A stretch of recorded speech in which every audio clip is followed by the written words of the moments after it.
All right, here is the final question of the 7.1 homework quiz. Again, it's not an assignment.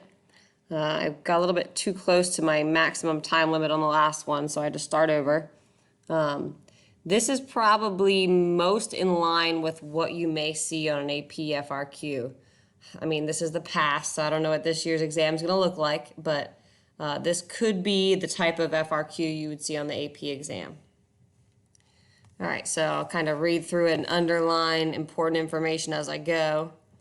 Inexpensive bathroom scales are not consistently accurate.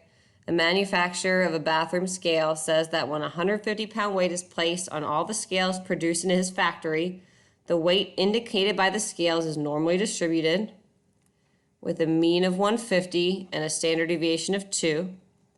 A consumer advocacy group acquires a randomly selected group of 12 scales, and they weigh a 150-pound weight on each one, and they get a mean of 151 pounds, which makes them suspicious about the company's claim. To test this, they use a computer to simulate 200 samples of 12 scales, so N is 12 here, from a population with a mean of 150 and a standard deviation of 2, and below is a dot plot of the means from these samples. So I'm going to scroll back up to question 2 really quick. So here we're estimating a mean of 150, if this makes sense. And we're taking all these samples, all these little dots. And if the mean is true, all those little dots should ideally pile up around that mean. They may be close together. They may have low variability. That's great. The bigger the sample size, the better. So a sample size of 12 isn't the best. But what's bad is if these dots pile up not around the true mean. So are they significantly higher or significantly lower than what we expect? So based on the company's claim, their mean is 150 right here. And we take all these samples, or this computer simulates all these dots, 200 dots of size 12, and what the mean weight of those scales are. So in this situation, let's start answering the question. The population here is all bathroom scales produced by this manufacturer.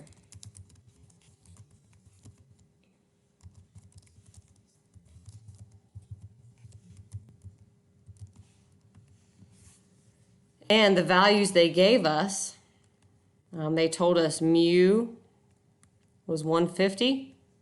That's the population mean of all of their scales. And they told us the standard deviation was 2.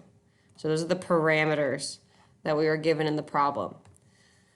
Part B, the distribution of one sample is described in the opening paragraph. What information have we been given about the sample? Well, the only things we've really been given, and I'll change the colors. Here's the sample mean. It was 151, and that was from 12 scales. So the only information about that sample was the sample size was 12.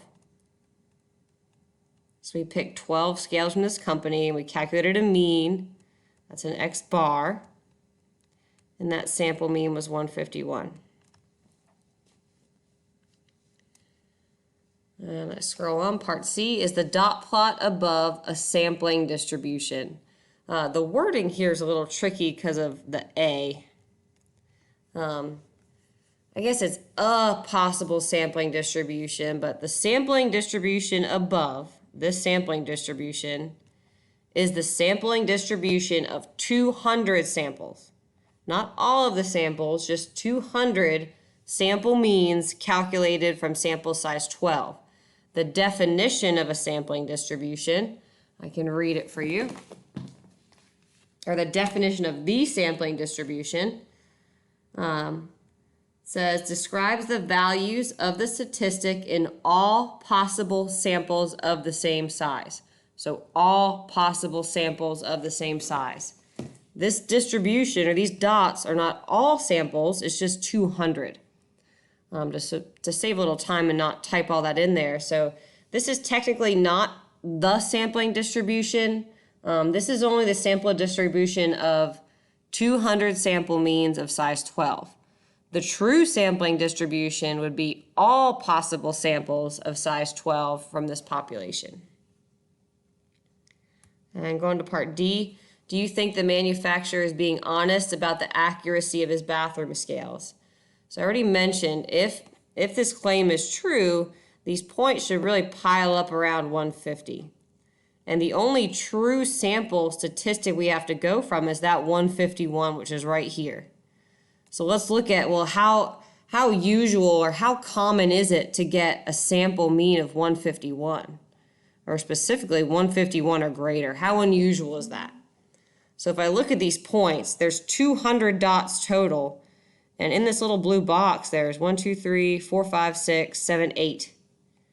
So 8 times out of 200 samples, we got a mean of 151 or more. And if you make that into a percentage, 8 out of 200, that's only 4%.